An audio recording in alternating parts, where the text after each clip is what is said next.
A whole year has passed since No More Heroes 3 released. As of today, August 27th, 2022, a whole year has passed since the game released. And so much has happened for me, this channel, my old channel, just taking my personal shit out of it. This game has still left a massive impression on me. It's one of my favorite games of last year. It's one of the games I'm going to get the re-release of on my better hardware, because again, I'm still one of those people who say that the Switch definitely held this shit back, and just everything surrounding it with COVID, they had to cut stuff out. That just the very fact that this was going to cross over with Shadows of the Damned just amazes me, and just the growth of Travis Touchdown as a character in general. When I think back to this game as a whole, it's kind of just amazing just what this game did and how much of an impression that it left on me, to the point I still think about this. What's going on, everyone? RexBebop here again, and obviously if you're this far into it, I'm going to be talking about No More Heroes 3. This is just basically me off script, just talking about this game in general. Let's talk about like what I say in terms of Travis's character development. Think about how Travis came to be. Think about how Travis was in the first game compared to where he is now. This motherfucker was a piece of shit. It was definitely a piece of shit that you probably would never want to associate with in the first game at all. But then everything starts to get taken away from him left and right. As he continues going up the ranks in the assassin rankings, just everything around him just starts going to shit. He gets grifted by Sylvia, the person who he wants to sleep with. The reason why he's doing all of this to begin with. He basically gets grifted, and he still has to continue on until eventually he comes face to face with his twin brother in Henry. And then the game just ends after they do the sword clash. Do we know? We were going to get a second game? No, we didn't back then. And then we get a second game, and this man is now known as the Crownless King because he walked away. He managed to walk away from it, but he came back for revenge. And then getting revenge, he still is fucking miserable. And then leading into Travis Strikes Again, which, again, one of the more underrated titles in this franchise, but again, because it was different from the norm, everyone pretty much writes it off. Well, a bunch of people still write this shit off, I'm not gonna lie. But it was very crucial to No More Heroes 3. Then after that, when Travis comes back to Santa Destroy, fucking aliens. Now, did I think that the whole alien shit was gonna be this, like, what we got? No. I thought, like, it was gonna be a truly Avengers type situation where everyone was gonna get involved, and they kind of did at the end, but it was gonna be like an Avengers type team up as we progressed. But no, Shinobu gets stomped out, Bad Girl gets stomped out, Bad Man gets fucking murked, and Fu, the main guy of this whole thing, calling himself a goddamn superhero, mirrors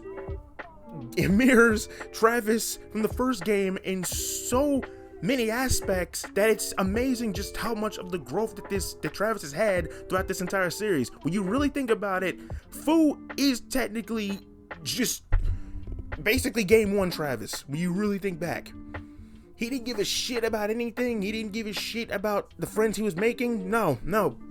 He pretty much used everyone to a means of an end. That's what Fu did, and then just blah. Meanwhile, Travis is having friendships with Bishop. He's checking on Shinobu in the ER. He's checking on Bad Girl's situation. Game one, Travis would never fucking do this shit. Travis has mellowed out so much to the point where it's just like, oh shit, he really has come a long way. Hell, he's even grilling Sylvia about like, hey, we need to talk about our fucking kids because I'm back now. I got my shit together for the most part. I want to know about our fucking kids.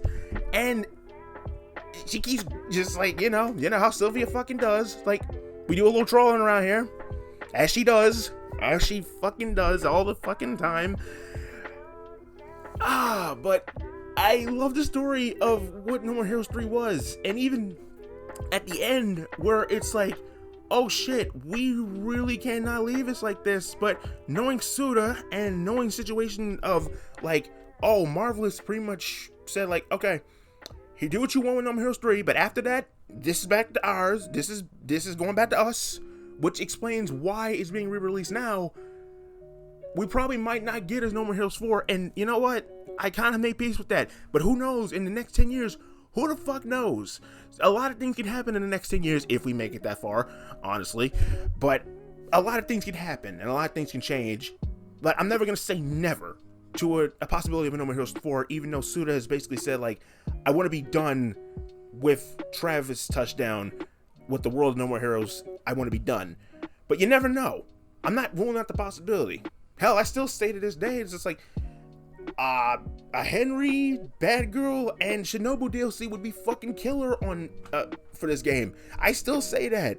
Even though some people are like, why the fuck would you want that? Because, man. Imagine playing this version of Henry. Imagine. Just imagine.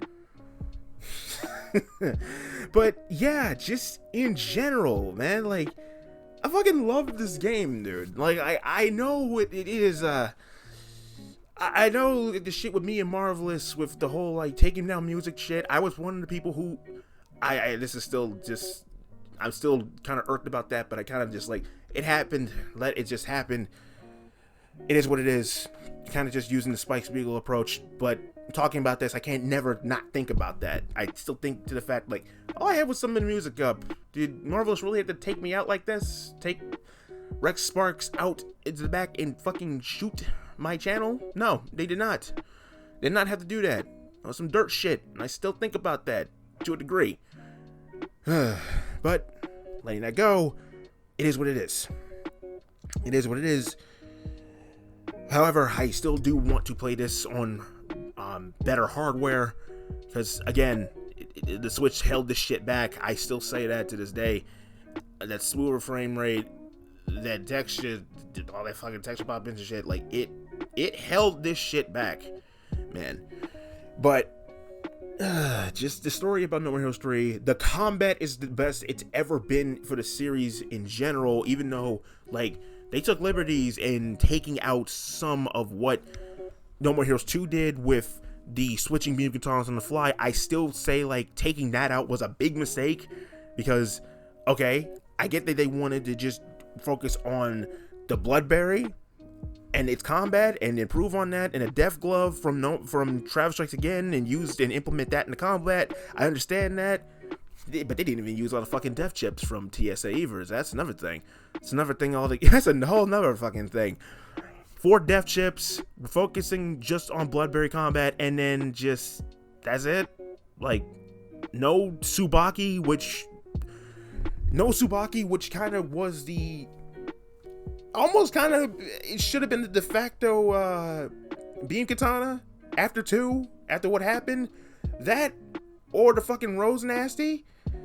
It's like, the options, man, were there. Like, just imagine how much of a more of a powerhouse, like, Travis would have been against all of No More Heroes 3 if he had all beam katanas on him, all upgraded versions of this shit. But again, I've seen some mad ass, like, Devil May Cry kind of combat with, you know, the combat heavy people who actually will, like, fucking break the game and, like, be like, oh, there's fucking Devil May Cry now. I've seen that shit, and I'm just like, yeah, people, y'all menaces, man. It's just like what you were able to really do with this combat is just ridiculous. The enemies are probably the best that they've ever been. They're not generic fucking thugs that just like, oh, you look so sweet, and then just fucking, they're not generic mooks. I like how every enemy in this game actually has something to them, rather than just like, oh, generic enemy number 1 with a fucking bat, generic number 2 with fucking gun. It's different, and they actually are more fucking ruthless, which again goes into my point, which is like, why couldn't we use all our fucking beam katanas from the other games? I don't understand that, and I still don't understand that, but it is what it is. And the soundtrack, my god, I think this is probably one of the best soundtracks in the series. I don't give a fuck what anyone says, man. Like, Itadatsuki Masu, like, come on. Okumura fucking killed that shit. It's Red Orca doing the battle tracks for this game, and then having the vocal versions on their first album, it's like, wow, what the fuck?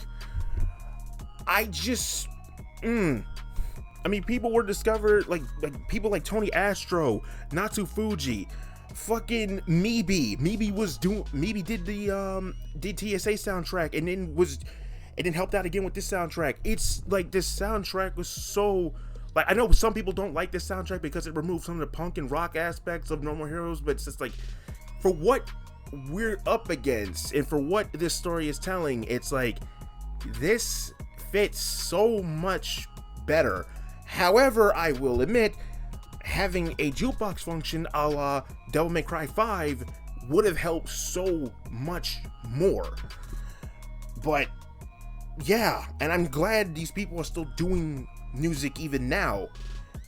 But I don't know, man. I fucking love the soundtrack. I fucking love this soundtrack, and just like everything about everything surrounding it. Everything surrounding it was just fucking great. But yeah, this fucking game, man.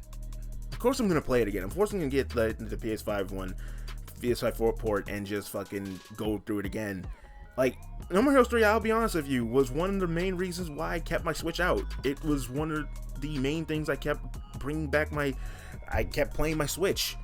But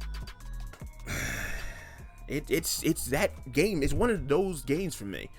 Like, I have to top it somewhere in the main spectrum of No More Heroes. My favorite, like, games, and even No More Heroes, like, it would be in the top fucking category.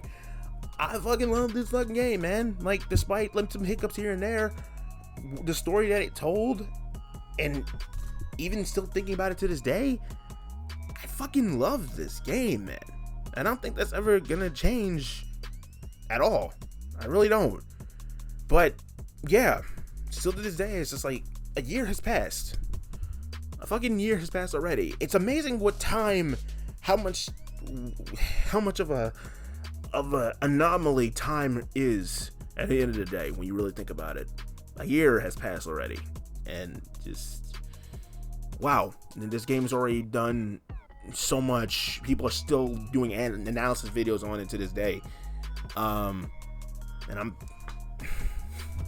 there's really nothing else to talk about when you really think about it. It's just like, people dug deep into this game, and they made me think about shit differently. Even like to the point where it's just like, oh, it's a retread of No More Heroes 2's revenge story, except like when you really think about it, it's just like, it kind of isn't when you really think about like how much of a massive scale Fu is in compared to the Jasper Bat. Just saying, a little fucking turd.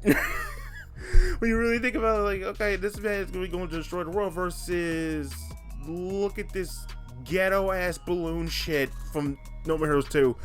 Anyway, yeah, really, that's it.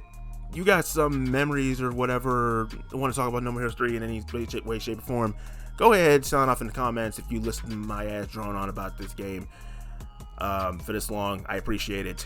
Do what you do. I'm getting out of here. RexBebop signing out. Peace. Easy my sees ya. Be safe out there.